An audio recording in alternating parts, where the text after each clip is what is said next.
Gözü birdir, kara giymiş kaddına, garip yanır haramının oduna. Şam şerifu, Rumu Mekke Medine, Musurmanlar kaçıp doğsa gerektir. İsa meti gelse, adıldır, attır. Yacuc macuc gelse, zulmü hayhattır.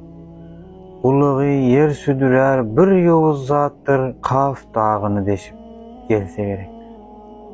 Mahdumul İşan'ın gelse gerektir koşkusunun 3 ve 4. beninin okuyup sizden paylaşmak istedim. Gözü birdir, kara giymiş kaddına.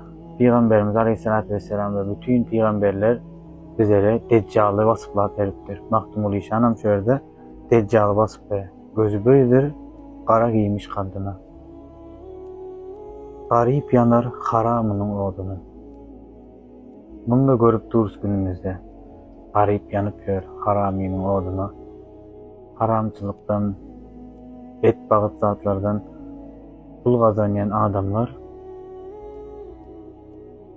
garipler yakmanan hiç saatçı varanok.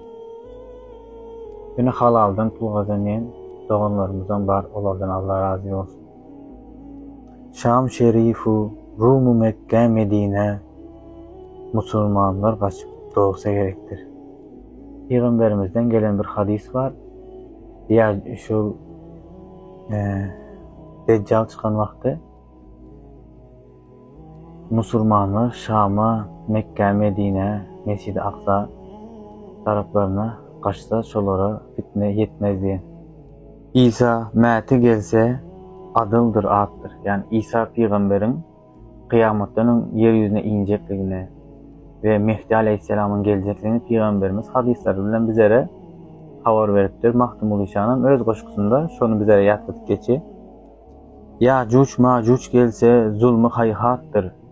Yacuc macuc hadislerden bizlere haber verilen kıyametten ön yeryüzünde fitne fesat çıkaracak bir kavmin adı. Kuluğu yer südürer, bir yovuz zattır de. Bulan neme debbe deyip bir can zatın çıkacaklığı hadislerde ol kıyametin yakın kalanlığını, bundan sonra tövbe kapılarının kapalanlığını haber verecek debbe deyip bir can zat var. Şunu aytacak böyle Mahdumul İşan bu vendinde. Kaf dağını deşip gelse gerektir. Kıyametin sahnaları yaşananda böyle Kaf dağını yarıp gelse gerektirdi. Yani şeyli bir felaketler, şeyli bir musibetlerin gelecekliğini aytti. Şunun için kıyamet gelmeden tövbe kapıları kapalmazdan ön tövbe edip kalmalı. Allah'ın yolunda yürüyecek olmalı. Hükman 100% men düzelmeli, bunu etmeli diyen zat yok. Elinden geldiği kadar. Sen şu vakit elinden 100% Allah'ın dinine uyup bilmek elinden gelmezse %10 uy. %20 edecek ol, 21 edecek ol. Şeydip öleyince bir sinarsın içinde ol ki Allah sana rahmet eder. Çünkü Allah'ın en güzel adlarının biri Rahman ve Rahim'dir.